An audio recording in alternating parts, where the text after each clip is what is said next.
Y'all, I need your help today in welcoming in a former Cowboy great, two-time All Big 12, All Big 8, I should say, if we're being grammatically correct.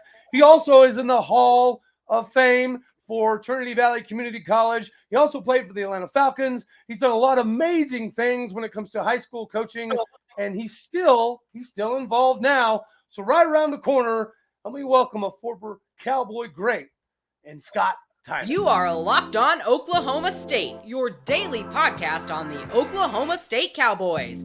Part of the Locked On Podcast Network, your team every day.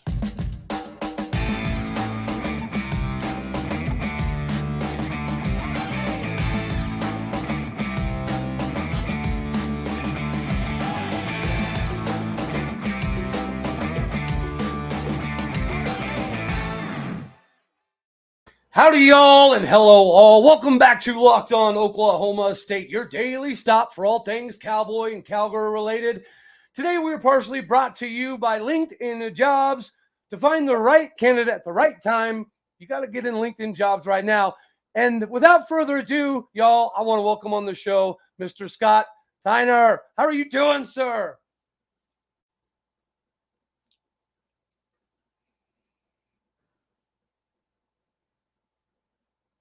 Got a little delay. Hey, man. Hey, Cody. What's going on, man? The action is, so I'll power through it. I don't have any trouble feeling dead air. So glad to be here, man. Love talking about the Cowboys. And you and I had a good time on some Twitter exchanges during the regular season there. So nothing excites me more than getting to talk about the place I love so much and to be a part and reach out to anybody out there that loves our Cowboys. Well, I greatly appreciate being on the show. And I think one of the biggest things and yes, some of our conversations have been honestly enlightening to me, right? I view it from a particular lens, but your lens goes a lot further back, right? I started coming around, obviously, the Bob Simmons era, and I got to usher into the Les Miles stuff and then obviously to Mike Gundy.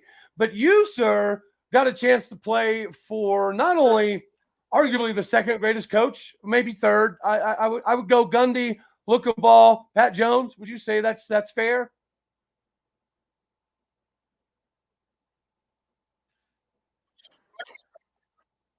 Yeah. I kind of broke up, but I think you're asking about Pat Jones. Yes, I was thinking about car coming home to get this set up. It's such a different era now when you compare the things. And, Mike played for Coach Jones. And I can just tell you as a player in a different time, playing for Pat, we didn't expect warm and fuzzy.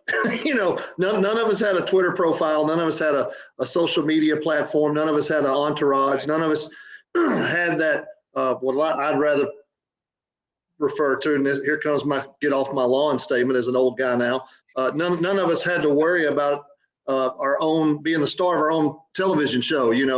We were lucky to be Division I football players and glad to be a part of it. So the dynamic between what we had to do as players playing for somebody like Coach Jones, we didn't know any different. He was the coach. We didn't have a group of people that were telling us different information. We didn't have huge 7-on-7 leagues. We didn't have personal trainers for the most part. We were football players at high schools and junior colleges that we came out of. So we just accepted the fact that that's the way it was for coaches. And here there's so many different options. So playing for Pat was we weren't very good on offense at that time, and they needed a punter. We did. People forget that Black Saturday era that we played a good defense. We had some players. We had several NFL players on that defense. Jason Glidden, Keith Burns, Scott Harmon was great. And we could stay in games. Yeah, we could punt and play defense with the best of them. Everybody played with two running backs back then. We forget how much the game has changed. Quarterbacks were under center. Different guy. Don't know if that bedside manner that Pat had for us as players would translate it all into the game. But I enjoyed playing for Pat. I mean, of course, I was a punter and a big part of what we did, so I enjoyed it. Yeah. So I kind of wanted to ask. Nowadays, people coming from JUCO, junior college ranks, it's normal. You see it on a regular basis. Matter of fact, when you're going through the recruiting process, if you feel like you're a little undervalued, or you feel like maybe you can get your test scores up or your GPA up, people strategically go there on purpose to prepare for D1. It wasn't exactly like that back then for you, was it? Right. I've always looked at junior college. There's two kinds of players. There's those of us that are good enough, but academically back then wouldn't qualify. And then there's those of us that just weren't good enough and wanted to play. And you had that weird mix on those junior college rosters of guys like that. I was simply not good enough. I was a high school wide receiver. I was a place kicker. I went into Trinity Valley as those two things.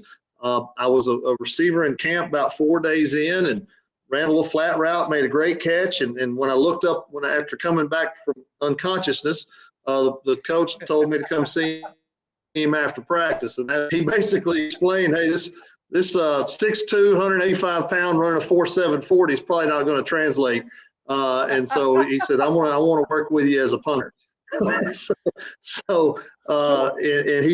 he actually saw something in my athleticism. So that's when I became a punter. I was a freshman at Trinity Valley.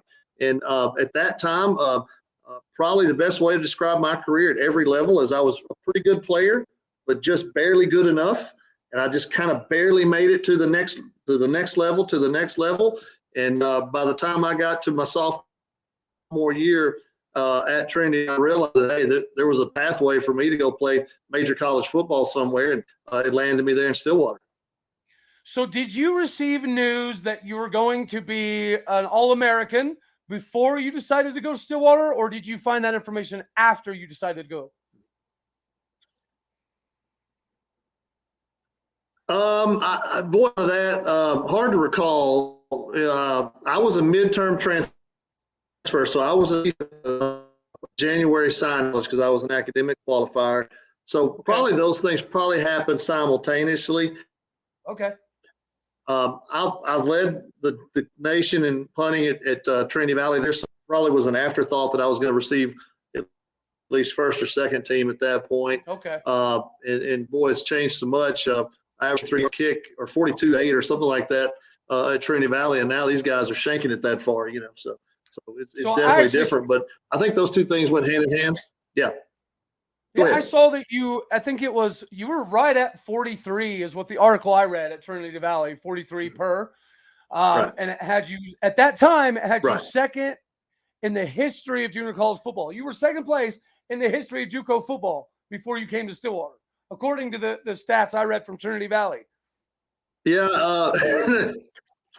Well, I appreciate that. That makes me feel pretty good, turning back the clock and remembering some of that. Lane, brother. I tell, in my job.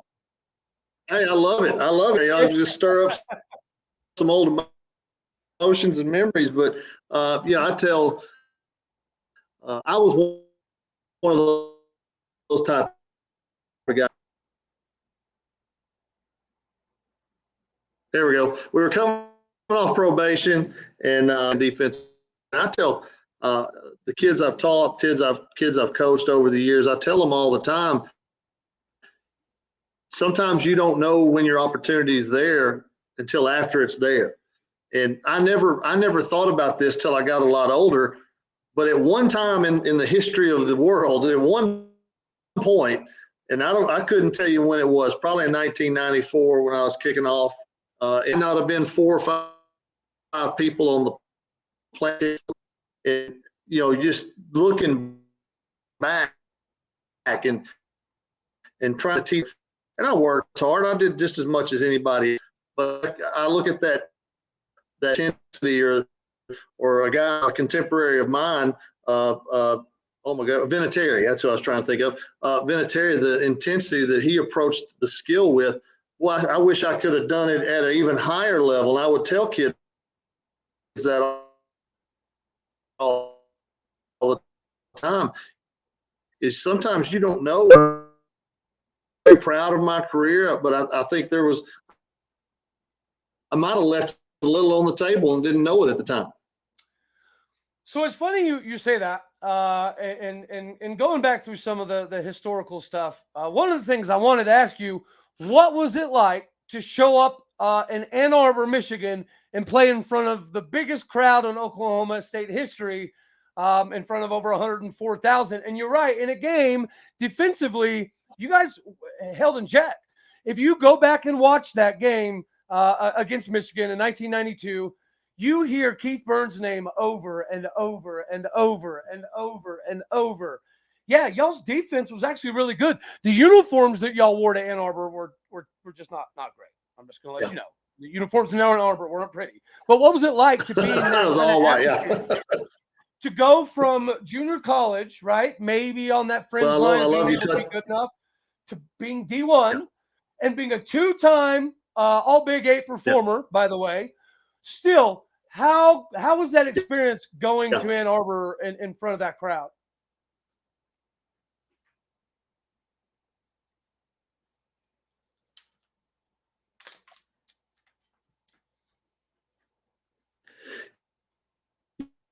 Yeah, I love that you asked about the Michigan game. That's obviously one of the fond memories and trips. One of the things is on that game is early kickoff, ESPN, so it was like 11 o'clock our time in Stillwater. We did not, or whoever planned the itinerary to leave out Ann Arbor did not take into account traffic going into Ann Arbor. So when the bus pulled up at the big house, Coach Walstead, who was the special teams coordinator, basically said, kickers and punters, you have 5 minutes to be on the field for pregame. I mean, we had zero time. It was a rush pregame. We just got stuck in traffic, couldn't quite get there. Now the other groups went out a little later, but you're right. That atmosphere was second to none. That was when I knew I belonged. I had a good day. I very specifically remember Scott Harmon was the personal protector, and I very vividly remember in the scouting report that if he made a 46 or a 64 call, Michigan was in a return. But if he made a 55 call, they're coming on a full-out man rush to block it. Every time I went out there, it was 55. They tried to block every punt, and I had a good day. I had a really good day kicking the ball. But the funny thing, I always used to tell people, the problem back then, before you had unnecessary roughness penalties, is when they try to block a punt and I'd get it off, the only guy to block was me. So there's me and about 7 Wolverines. They're just circling around the punter trying to get a shot. So I'm wrestling down there while our guys are down there making the tackle on, I think it was Derek Alexander was the return guy, but they tried to block every kick. Our defense did play that day. I think that was a Michigan Rose Bowl team that year. They went to the Rose Bowl, and I think they might have won it. They were great, but the atmosphere was just remember the whole field. Perfect weather, just a awe-inspiring sight. And I walked out of Michigan Stadium knowing that I belonged on that stage and was going to be able to make a college career out of it. That's amazing. So I actually have a lot of questions when it comes down to the records. You see Kerry Blanchard all over the Big 8 records, but I'll get to that in a minute. Real quick, we got to pay some bills. I mentioned as we came in that we were linked today by LinkedIn Jobs. Today, every time you're hiring, it feels like a high-stakes wager for your small business. You want to be 100% certain that you have access to the best qualified candidates available. Well, that's why you have to go check in LinkedIn Jobs right now. They help you find the right people at the right times, faster and for free. I'll say it again, ladies and gentlemen. Use LinkedIn to get jobs promoted for free. And then you can also use Locked On College at linkedin.com/LockedOnCollege to, again, post your job for free and find yourself in a call to action to get the best candidates right now. Terms and conditions obviously do apply. So, okay, so we're going to roll right back in here. Yeah, I was looking over the Big 8 records. Yeah? You probably know where I'm coming here. Why is it that there's Big 8 records for kicking and kick return yards, but there's not any stats for punter? Why no love, my man? Why no love? Hey, we're players too. You know, we're actually players too. That's what I always say is we wear a uniform. I mean, that's a great question. I don't know. You know, looking back on that era, and you kind of mentioned something to me in a tweet and a message.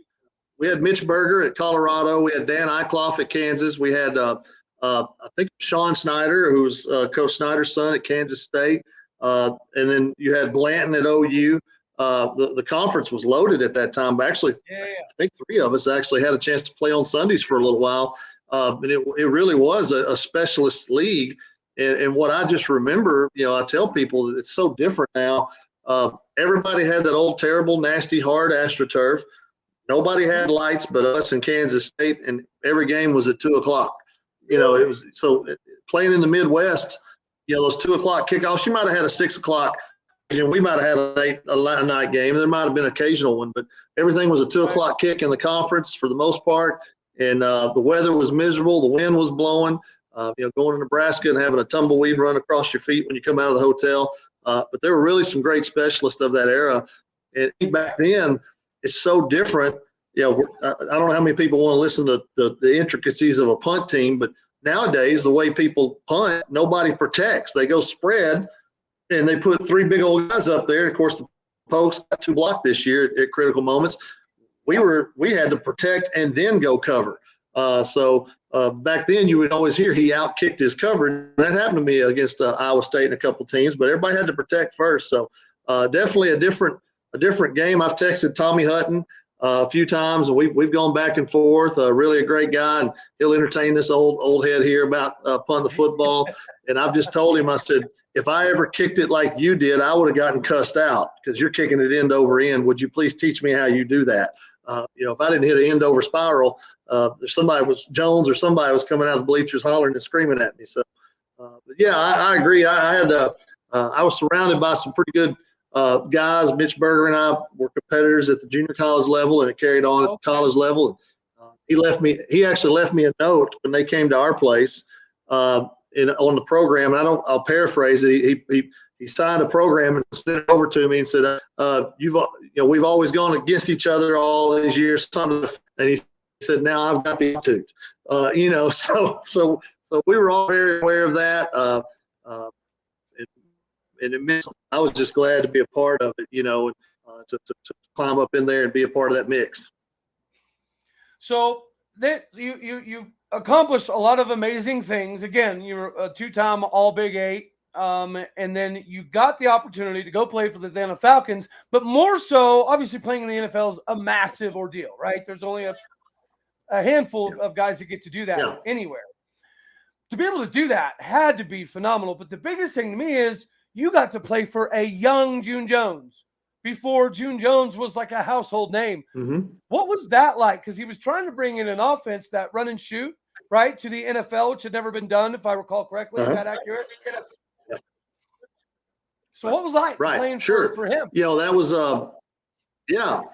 Oh, June was a great guy. I always laughed that he fired me twice, and I enjoyed it both times. It wasn't hard to get fired by a guy like June Jones. He was gracious and very nice. But that was surreal. That was right after the Jerry Glanville era. And I remember I was basically signed as a camp leg. They had a draftee, and they had Norm Johnson there, and I knew it was just a chance to get some tape out there.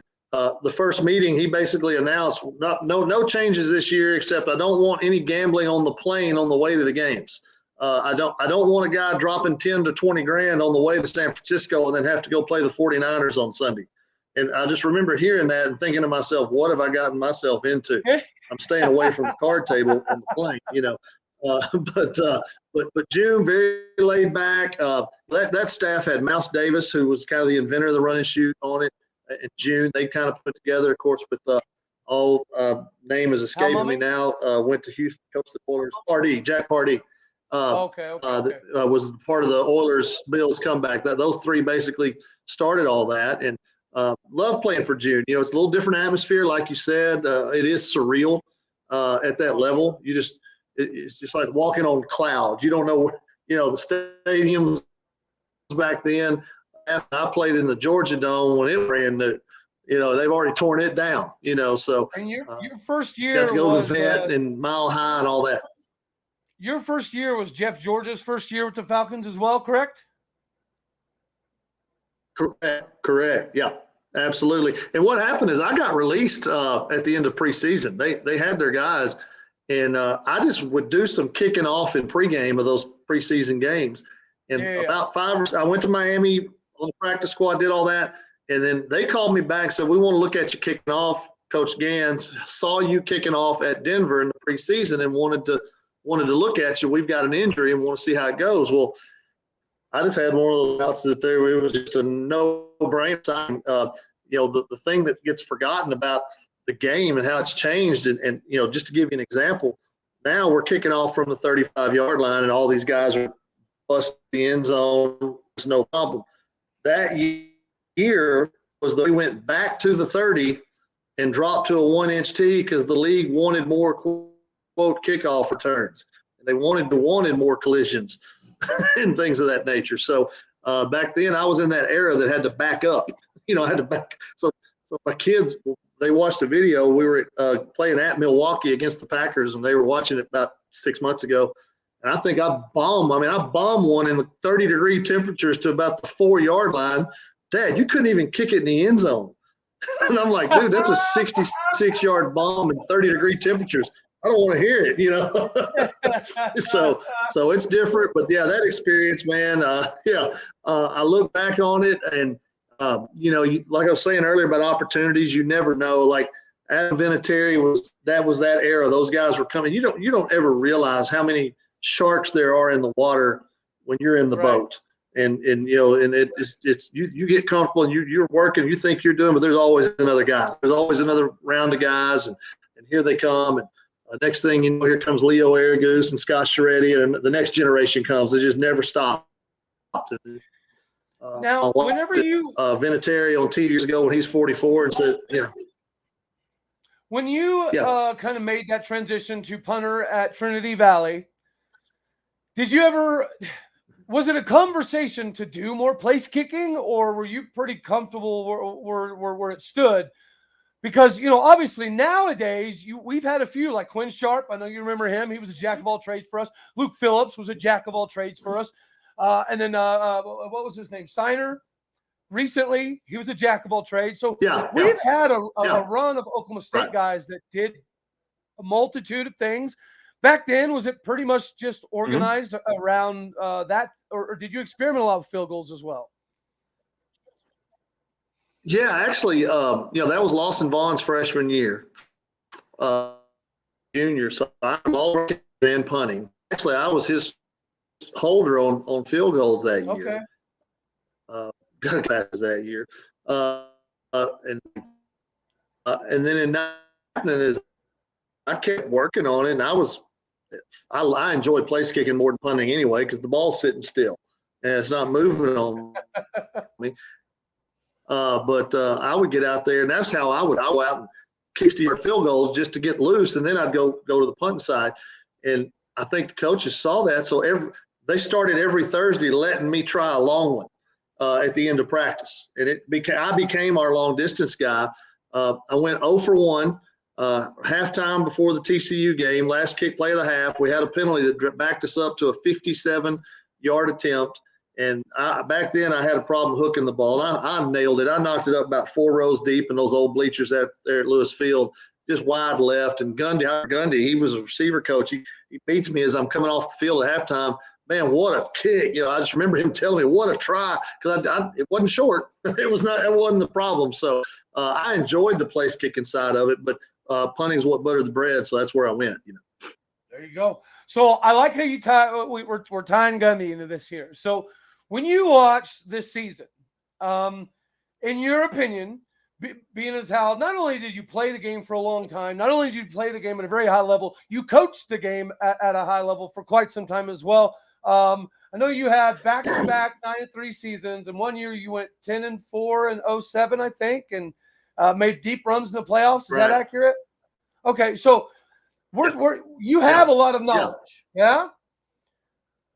What would you say this season was the biggest glaring, issue for us not having the year we should have? What is the one biggest glaring thing that stands out to you?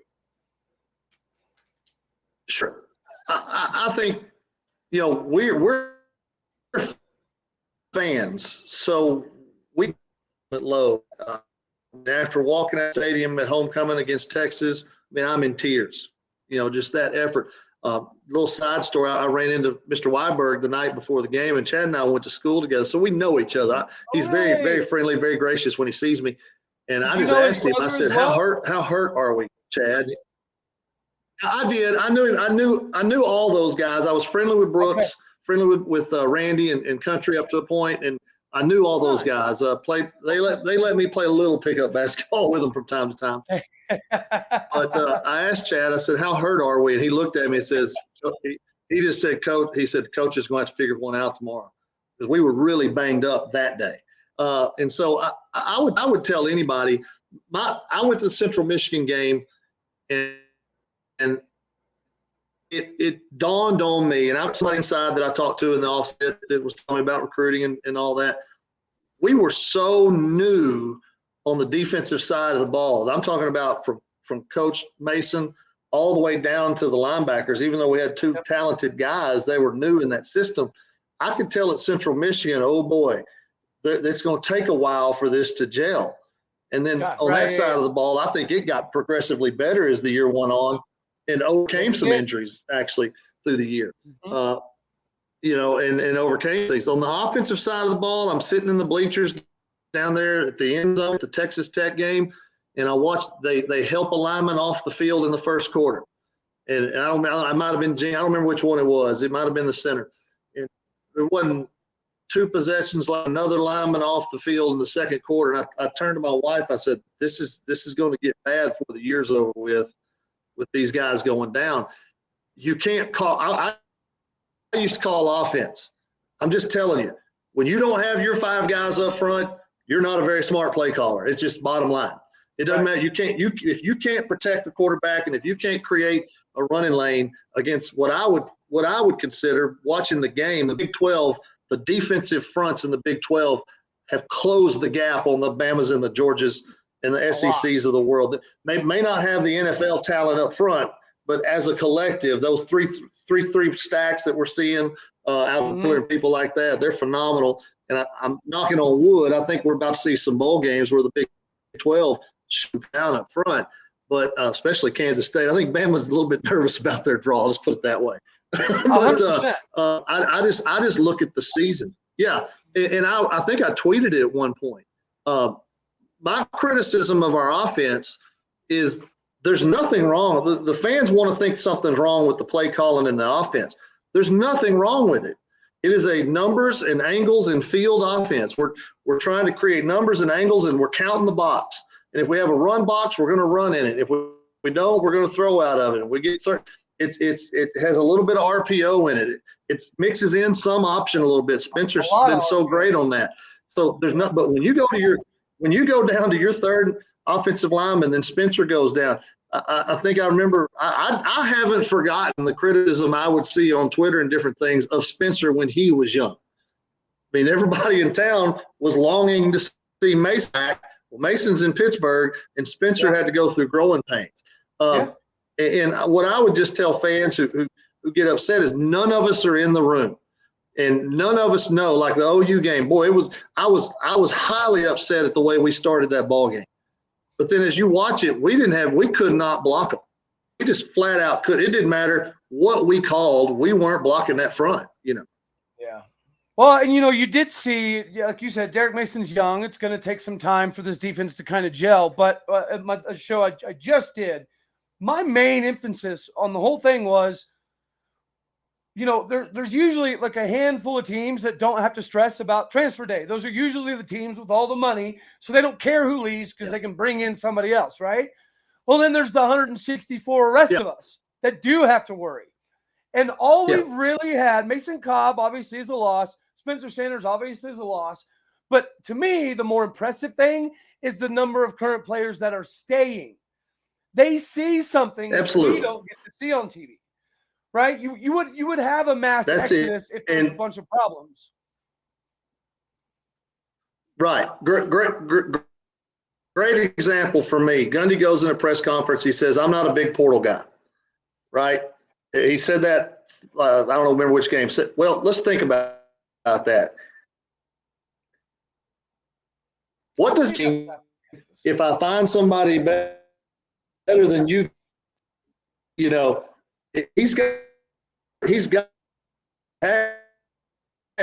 as first of all, a portal guy, but he's that. You broke up on us. already got since on the third day of portal activity. Huh? You broke up on us there a little bit, brother man. If you could repeat that, you broke up just a hair. Oh, I'm sorry. Yeah. Oop. How about now? You're in and out. You're in and out. We good? But I mean, I get the gist. Obviously, yeah. That we're 3 Okay, days. Sorry, man. Yeah, and I just think, well, the other thing I want to say about it, I thought a lot about this because I knew we were going to talk about it. We're victims of last year. Tell me when we thought the Cowboys were a contender for the national playoff last year. We never thought about that until we look up all of a sudden and we're going to Iowa State 7-0 or whatever we were, and then we win the Bedlam game, and then things. We were coming out of that role of, hey, the culture's great. We're winning games we're not supposed to. So now take this and go to these kids who are in the portal. I'm not going to name any names, but there was one that blasted on Twitter about the use and all this kind of stuff. And well, this year we come into the year and all of a sudden now we think we're top 4 and we forget that Kansas State is trying to be top 4. And who knows how TCU did what they did. I don't want to cheer for it, but they did it. Tip the hat. We all came into the year thinking, here comes Texas and Baylor, and that's who we've got to look out for. By the way, we went to those guys. And I think what's happened with the portal is it has created a front runner mentality. I mentioned earlier, kids have a Twitter profile, they have a social media impact, they have an entourage, they have people talking to them. It didn't go the way I wanted. We're garbage. The coach just don't love me. And I'm sitting here looking back and trying to take a step back, and I'm thinking we're 2 quarters of football from 9-3. We're a terrible first quarter from back-to-back Bedlams and 10-2, and everybody got hurt. So am I happy at 7-5? No, I don't like it. I mean, I'm upset. I wish we'd have won more. But at the end of the day, like I said, it's never as high as it was last year at the Fiesta Bowl, and it's never as low as some people want it to be now. And like you on it, there's a lot of guys that aren't leaving. There's a lot of Cowboys that aren't leaving. There's a lot of Cowboy fans that are still going to be loyal and true and not jumping off the train. And, I call it the 4G gang, the Get Gundy Gone gang. Listen, is this a bad year? No. 5-7's a bad year. 7-5, we survived it. We're still the top half of the conference. We're still there. Now we start running a string of trend lines that go the other way, then we've got to change what we're doing. But let's give the man a chance. He's done nothing for 18 years. Let's see what they come back with. Maybe this Tulsa linebacker will run fit a little bit better than, again, not going to name any names. Run fit better. Maybe you will. Maybe those other guys already knew there was a young guy coming to get their snaps, and they're getting out. Spencer, it might be time for new scenery. There's things that we don't make assumptions based on what we read and what we see that we just don't know. Yeah. I mean, you bring up a lot of fair points. I'm not in the 4G gang, but I'm pretty daggone close, simply because although Gundy has been solely responsible, for the ascension of O State, I feel like how conservative he gets in fourth quarters for year after year after year, it does get frustrating because Gundy is better than Gundy coaches. It's like we as a fan base, we just want Gundy to reach Gundy's potential. Does that make sense? But I agree with you. 2023 is shaping up to be ridiculously fun. Sure. Like you alluded to. We don't have a lot of people leaving. We've only had a couple big-time starters leave. And then right after that, you hear about Justin Wright. And then you hear about Ladarius Webb Jr. Have you had a chance to watch Ladarius Webb Jr.'s film? Goodness gracious, that dude I watched a clip. He is good. And the fun part about him is his dad played for 9 years in the league. He doesn't need clout. He doesn't need anything special. He's coming because of the faith and brotherhood mentality that we have in Stillwater. Yeah. Those are the recruits that we're going to continue to get. Right. And if we can continue to build this way, we're going to be fine. The players are obviously telling us via actions that 2023 is going to be fun. So the hold my beer and watch this stuff is coming, I feel. Yeah, I agree. And, like I said, I'm a believer in trends. Even in my job, I look at trend lines. This year, I mean, injuries aren't an excuse, but they're damn sure a reason. You go up to Manhattan, Kansas, and you don't have a roster, you're not going to beat Kansas State ever. And that goes back to when Bill Snyder took over, going back to when I played. And so that's just the nature of it. Everybody else can be good also on a given Saturday. And, yeah, there were things that probably came unraveled this year. It happens. I mean, I'll give you an equation. Back in 1993, Black Saturday era, we had a good football team now. We're sitting there rocking along. We beat TCU. We lose on a wild miss. We had a bad play. I had a broken play for a safety in the fourth quarter against a pretty good up 7-4 Arizona State team in Tempe. So we lose 12-10. We got Nebraska down, and you put the picture of the only punt I ever had blocked out there for the world to see, as it was being blocked, of course. But we've got Nebraska down in the fourth quarter of that game. I thank you. It was great. I thought that didn't even exist, but just set me back for years. But we have them down, and so that team is at 3-2. 3-2, and we're going on the road to Missouri, and we've got it. It's all in front of that team. We could have won 4 more games in that cup. Tony Jones got hurt, and Tony, as a freshman, had really come onto the scene and was blossoming. We were running a lot of option stuff, a lot of belly with a fullback, and he was getting out.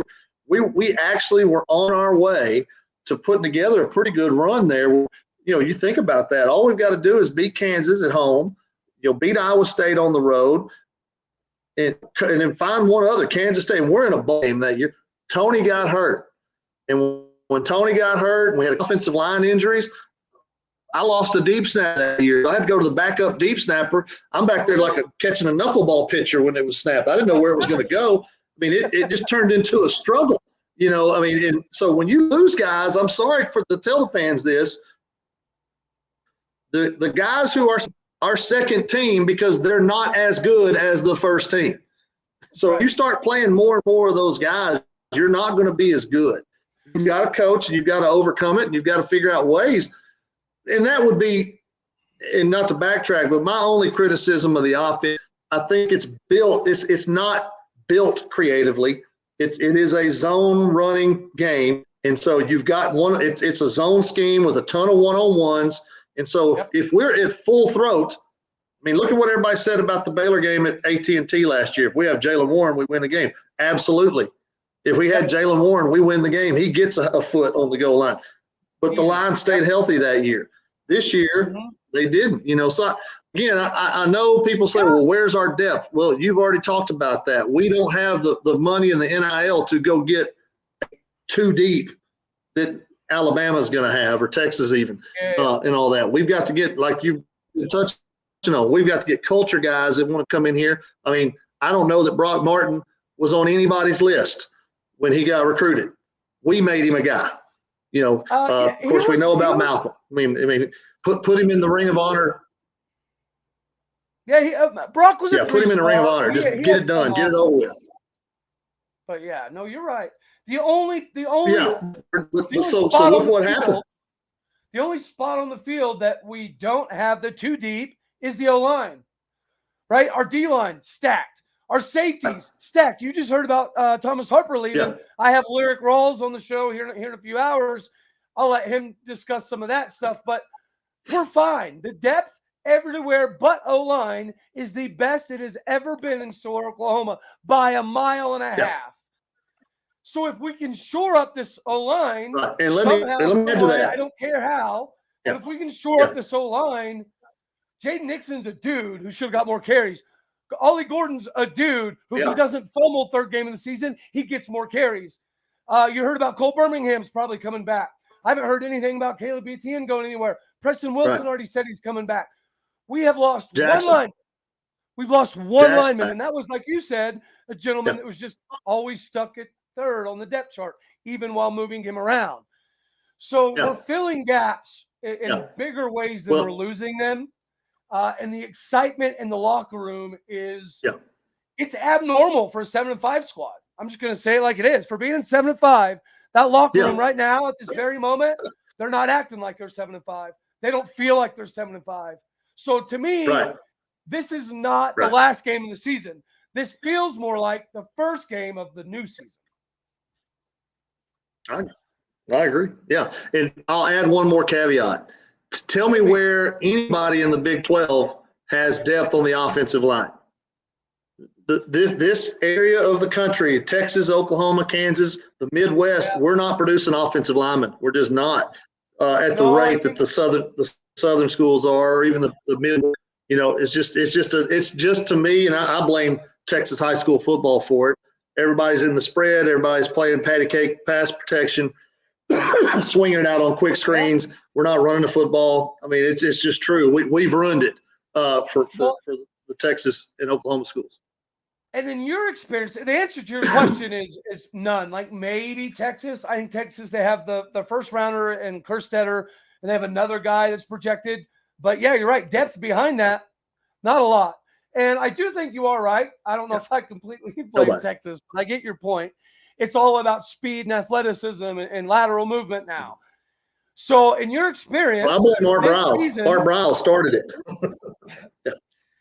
This season, to me, the O-linemen just looked confused, right?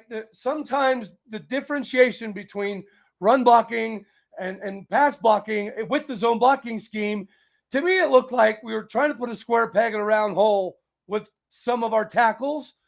So in your opinion, could you see a little bit of that, or do you think it was due to depth that made us be so predictable? Or could you see the linemen just getting confused at times? A little bit of.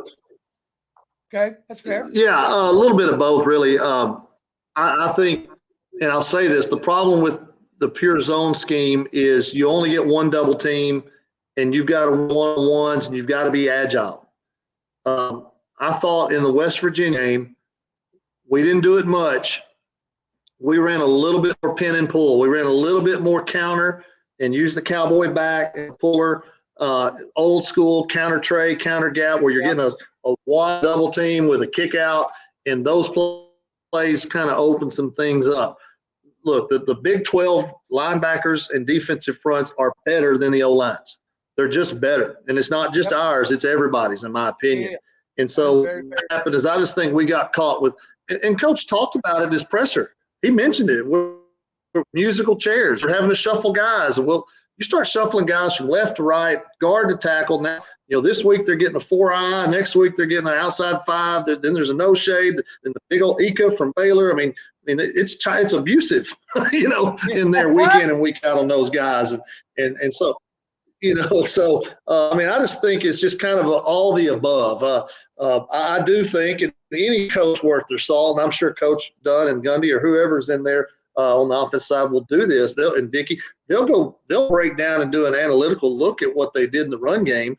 And they're the expert. I don't know, but I would like to see a little bit more pin and pull mixed in, especially with those backs. I think Ollie Gordon with his hand on a puller coming up through there, looks like he could be something special. You are right. And you remember when we were rocking that diamond formation with Kai Staley back in the day, and Jeremy Smith? I agree. I would like to see more of that. We've got I love Dom. Everybody loves Dom, okay? But Dom is not a zone read running back. He never has been. He never will be. Jaden Nixon is. Ollie Gordon's just good enough that he can fit in wherever realistically. But so either do we integrate more of Jaden Nixon and CJ Brown as the integral pieces, or do we bring some of that back where we have some of the diamond and we have some of the guards pulling and reversing field? Do you think we see a little bit of a change, or do you think we're just going to keep sticking with the zone blocking scheme and waiting on somebody to fit it? Well, so I think there's still going to be a zone team, but here's what I look at too. It was at the Arizona State game, it was evident to me. We got a senior quarterback. We got a dude back there. We're turning the keys over to this guy. We're going tempo. We're going to go fast. We're going to spread the field out and thin the box because he can throw it good enough and make decisions. And our quarterback's not going to beat us because he's that good. And then he got hurt. It was kind of an all-in. Chips were pushed in on the table, and you can't really change midstream. But go back when he was younger. Go back to when Mason was young, and we had JW out there with a couple guys. There was a lot of two-back sets, a lot of power. Yep. RPO, reading safety on the power. So this team was built on we're going to spread you horizontally so we can maybe run. Turns out we couldn't run. Next year, I think because you're going to have a younger quarterback or maybe a first-year quarterback, you might see we're going to run so we throw, which is what we did with Mason in those first couple of years. I've got faith. I mean, yeah. You saw Dom enter the transfer portal, and I know a lot of people were very scared about Ollie Gordon in the transfer portal. But, again, the locker room knows more than we do. They feel something we don't feel. And I just mentioned it in my last show, there is a possibility, or not a possibility, it's an absolute guarantee that the coaches had a meeting with the team and they told them something that was inspirational enough to keep all these dudes around. I don't know what it was, right? Gundy could have said, hey, guys, this year was good to put your bit. Come back next season. Ollie Gordon is going to run for 2,000. I don't know what was said, but whatever was said was enough that the locker room was like, I love it. I dig it. I'm all in. And I think that bodes well for Jay Dixon. It bodes well for Ollie Gordon. It bodes well for C.J. Brown. The talent is not an issue anywhere. If we can shore up that O-line, you are talking about not quite an Alabama, but first stringers, yes, 100%. We have that talent now. And, I'm excited to see what comes because, again, the players – speaking by actions are what blows my mind. So if you were a betting man next season, let's say that we don't lose any more big time guys and we keep bringing in guys like Justin Wright from Tulsa and Ladarius Webb Jr. Is going back to Arlington not the absolute end all be all goal next season?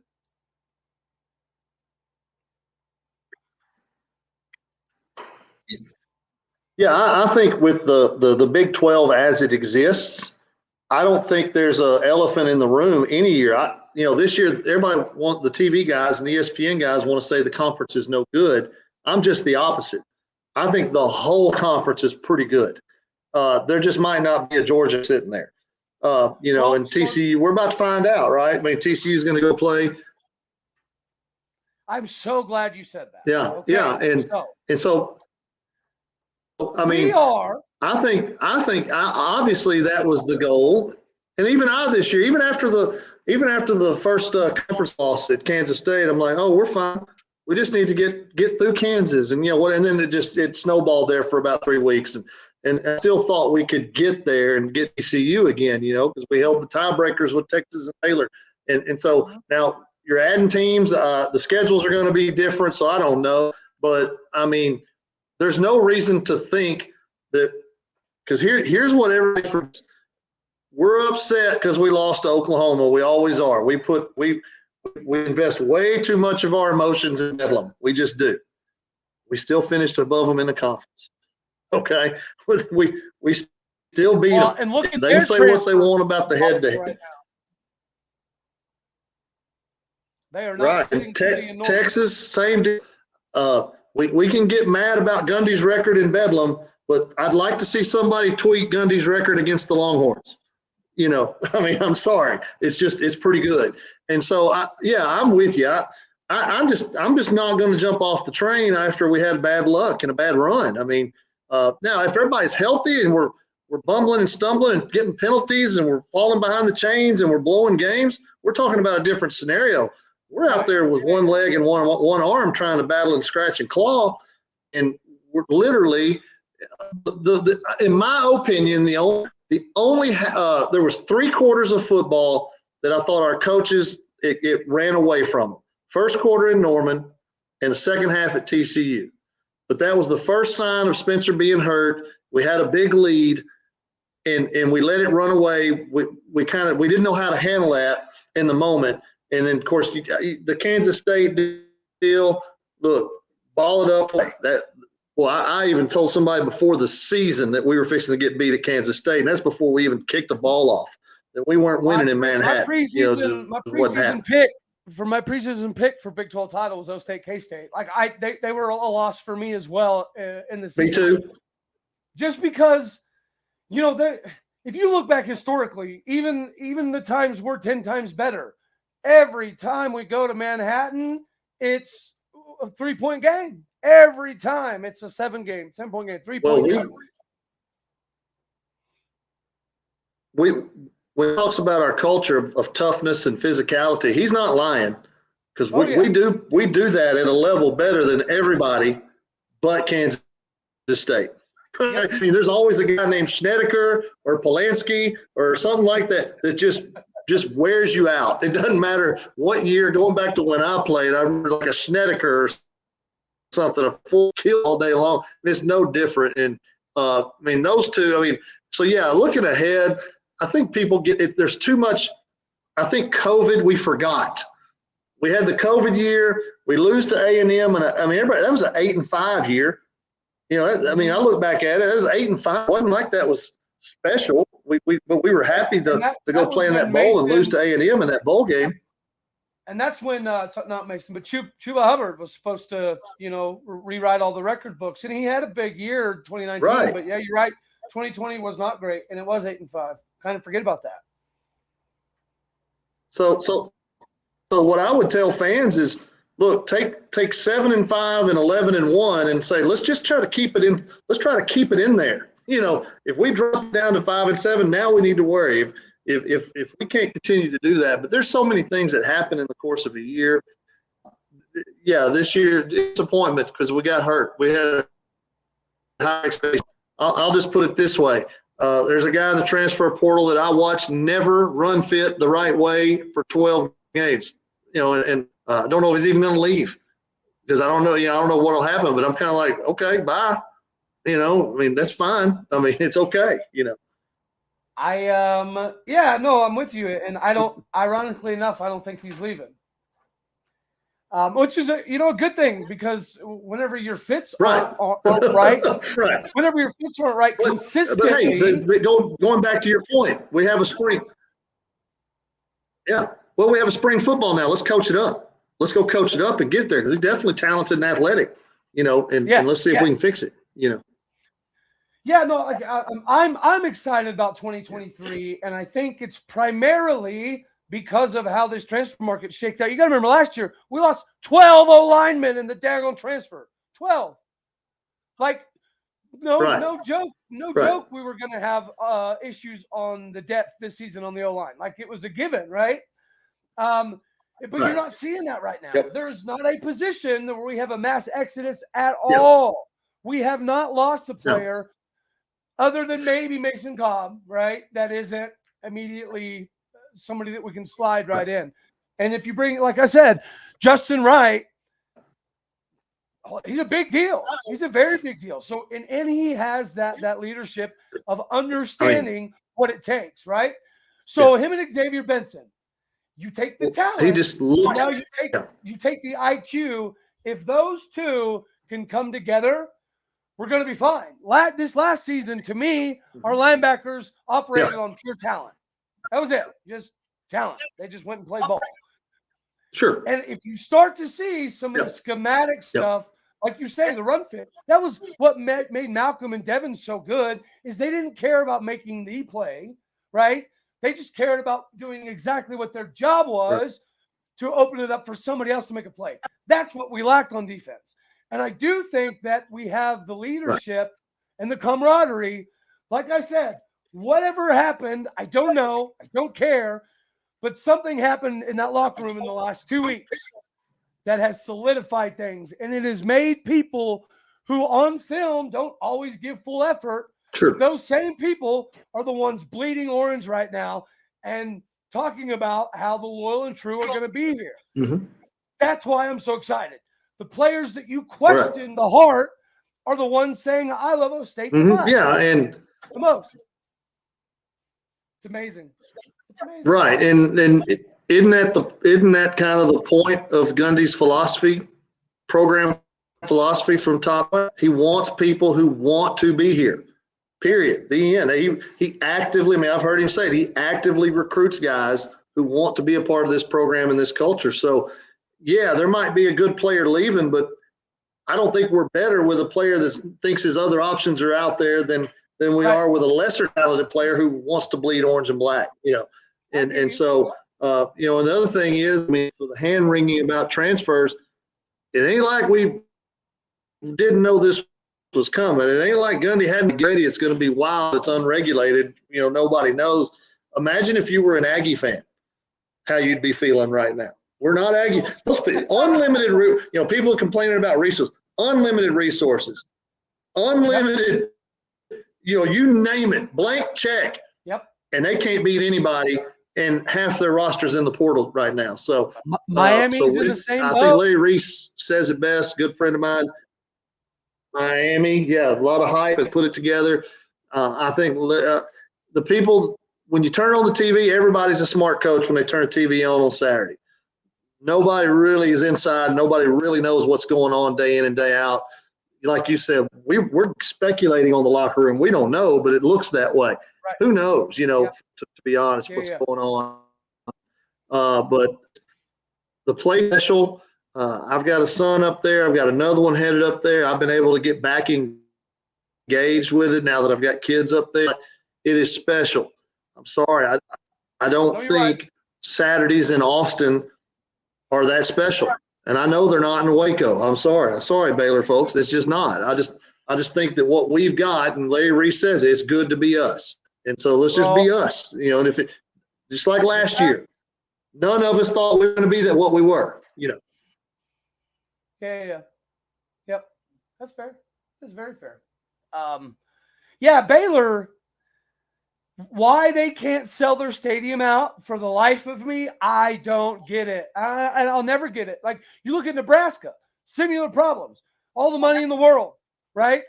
But they have so many donors and boosters that are willing to buy out the stadium if need be, just because they care that much. You don't see that in Waco. Like, we have that level of care. No, yeah, well,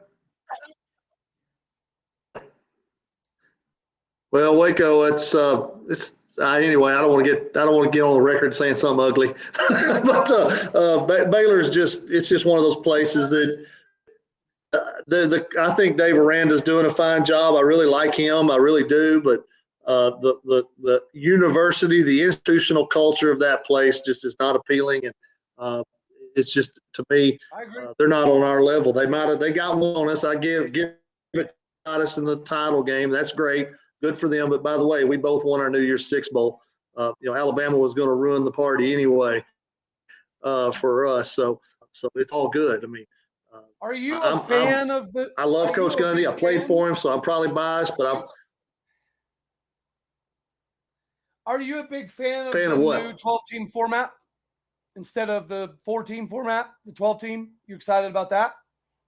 Say it one more time. The 12-team format for the new playoffs. Kind of broke up. Are you excited? Look, absolutely. Yes. In my opinion, if you're going to do it at all, conference champions should be in, period. I'm sorry. Why do we have conferences if it doesn't matter that you win yours?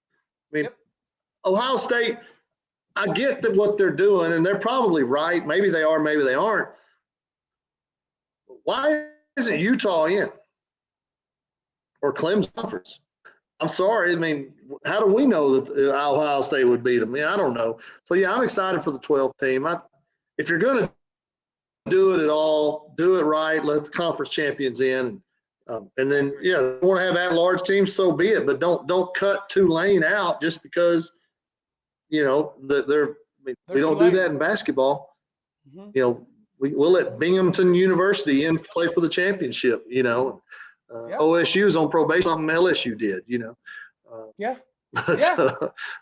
And anyway, South Carolina. It's crazy.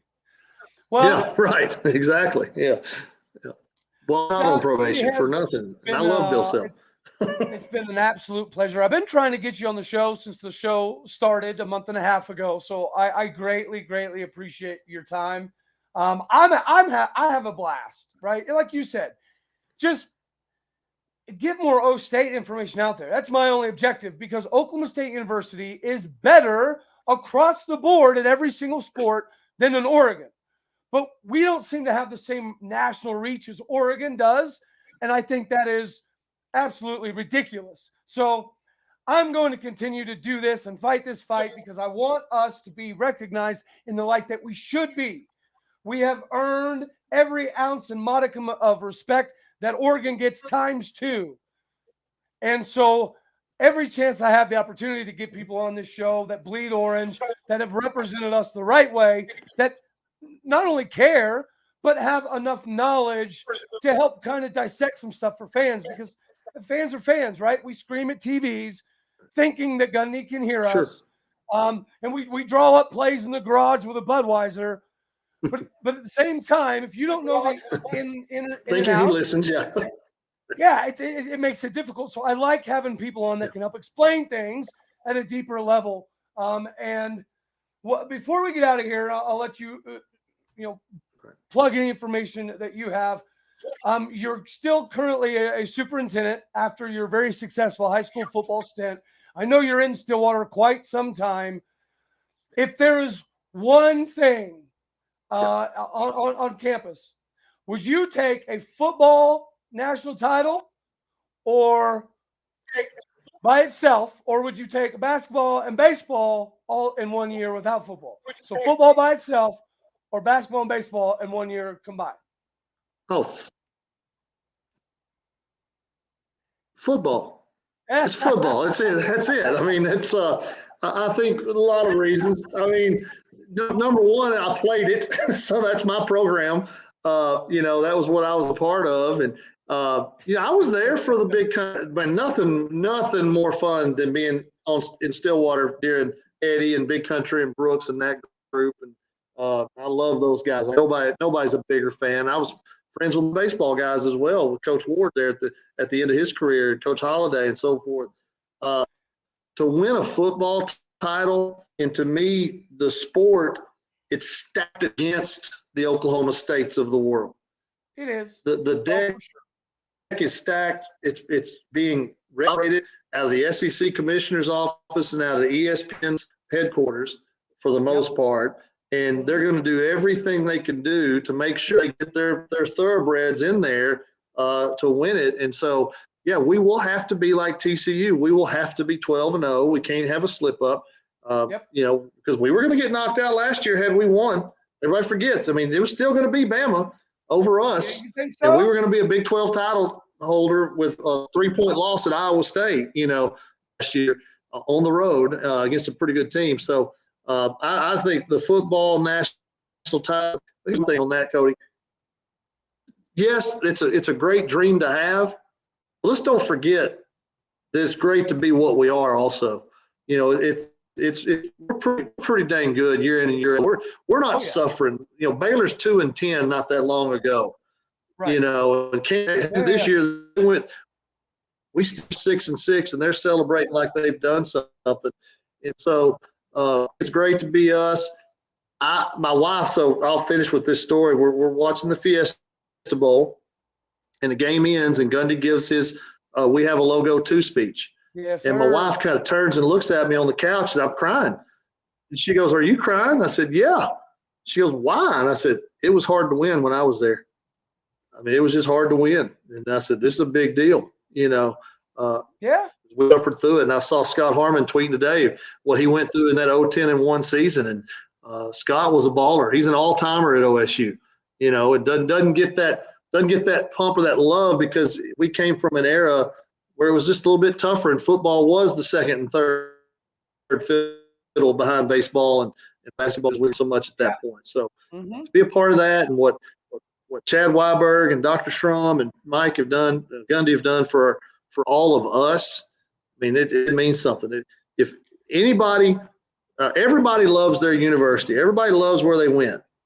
But if you were at the Texas game and you saw how that game went, nobody loves Oklahoma State more than Oklahoma State people do. That's just the bottom line. Bama fans love Bama more than we love Oklahoma State. That's just the fact. And, no, you're 100% accurate. We don't have to have national championships to be relevant, So it'd be nice. It'd be out of this world, but I'm pretty to have that. I have the I see your helmet in the background. I have the old brand, the round desk. So I'm proud to have it. So anyway, man, it's great. I love talking about the Cowboys. Love talking about Stillwater.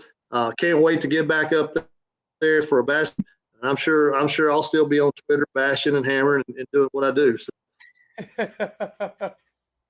Yeah, so of course you pick football. You grew up jaded. You grew up in the era where we went to Omaha all the time. You grew up in the era where going to the Elite Eight and Final Four was just part of the gig.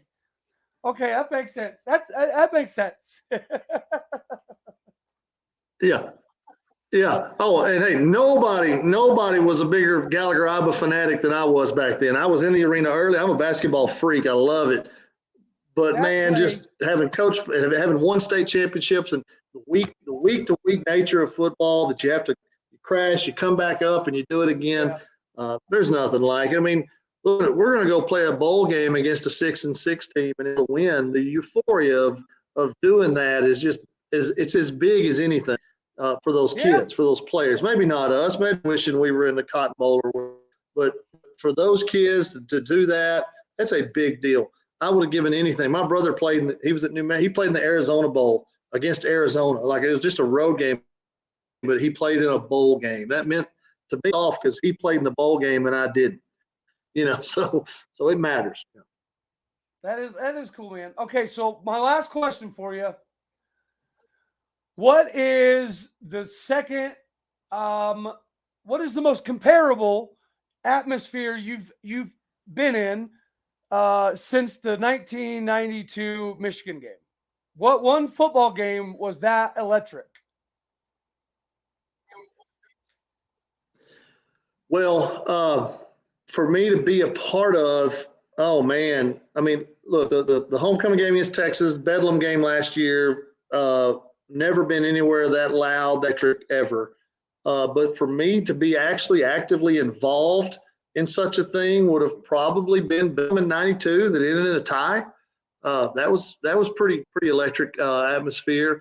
And then going on as a coach and as an athletic director, team presented at the school I represented. We had some pretty amazing atmospheres in some basketball playoff regional tournaments, state tournaments, and things like that. The Michigan game was it felt more like walking into a museum of football than anything else. So just a great venue. When you see that come out of the tunnel, with the stripes on it and all that, just a lifelong memory.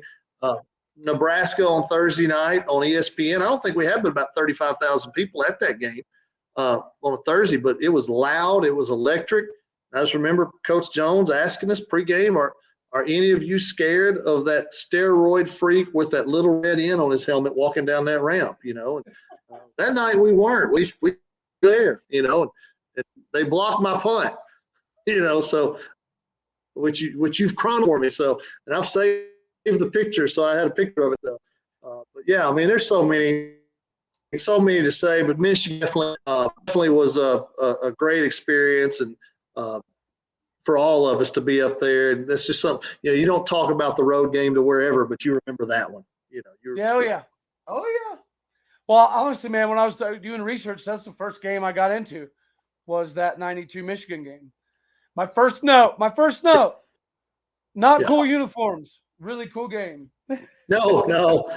I think Pat was just trying to give us a different, coming off probation, trying to eliminate the bad taste of the Hart Lee issue. So we just changed the whole thing up. Hey, the All Blacks. Fair, but I didn't love them either because when I got older, was a nice move. Yeah, it was nice. Yeah, those were okay. But I look back on it, Cody, and I got my jerseys. I've got them on a wall in there and all that. here I am. We have the sea of orange, and we're orange power, and I've got nothing orange from my playing days. It's black and white. Really? so yeah, I have that because my junior year we wore orange. So yeah, I have nothing. That from when I played that even looks like we look now. So. So yeah, those are neat. But I know Twitter, you and I laugh that people keep putting we need to wear those uniforms again. I keep telling people leave them right where they are. We didn't win very much. Leave them right. Let Nike handle it. That's one thing they got it. There you go. That is fair. Let them do it. Well, Mr. Scott Tyner, is there anything you would like to share with the people before we skedaddle on out of here? And I will say, we're definitely going to have to link up sometime and do like a post-game show. I'd love to have you on like live in person in Stillwater as well. So you're welcome anytime. I greatly appreciate our back and forth and our messages on Twitter. You are very insightful. And to have the ability to tie everything back, this is why this episode is important. We seem to be a university that, I don't know, forgets a little bit about those times. Like you're saying, it was hard to buy a win back then. Now we expect to win almost every single game. So that's got to be just, I don't know, a kid in a candy store type of feeling for a lot of O State fans that remember, that played like when you played.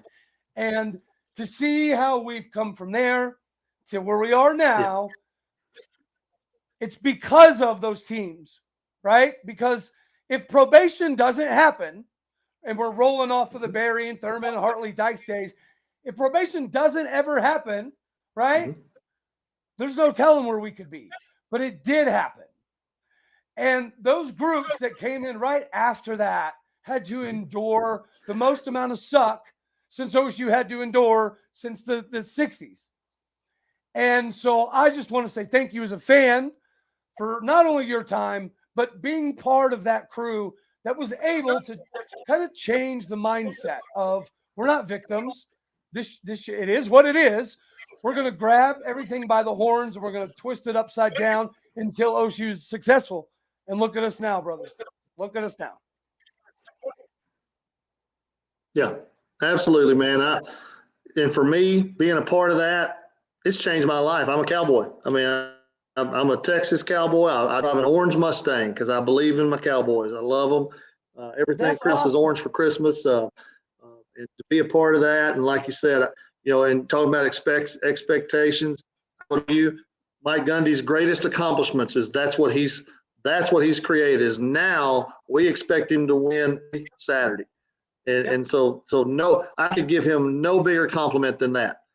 Yes, I agree. I completely agree. Again, man, I appreciate you reaching out, Blast. I love talking about it. And anytime, man, I'll be glad to come on and be a part of it. And but I've actually got to have a staff meeting here in about 20 minutes, so I've got to get back down there to work. So, is it a staff meeting about? Man, I appreciate it. You're right on it, man. I love that you're selling the program. Upgrades? Yeah, we're going to bring up technology updates in the meeting. It's going to come up for like sure. I said, man, I'm here for you, man. I do appreciate it. And hey, awesome, man. Hey, I appreciate it, man. Well, hey, I'm gonna jump off here. Good luck, and like I say, hit me on Twitter. Anybody out there that watches this, hit me on Twitter. I love going back and forth. I can be a smart aleck, so be careful. If you poke the bear, I'll come right back. All fun, all good, nothing but love there. And maybe you can come get back when I stir up a bunch of Sooners again sometime. So. There you go. I love it. All right, Scott. Well, until next time, sir. Thank you very, very much for joining us. All right. And everybody, give a good old cowboy salute to Mr. Scott Tyner. I appreciate your time, brother man. I really do. All righty, y'all. Let's go, folks.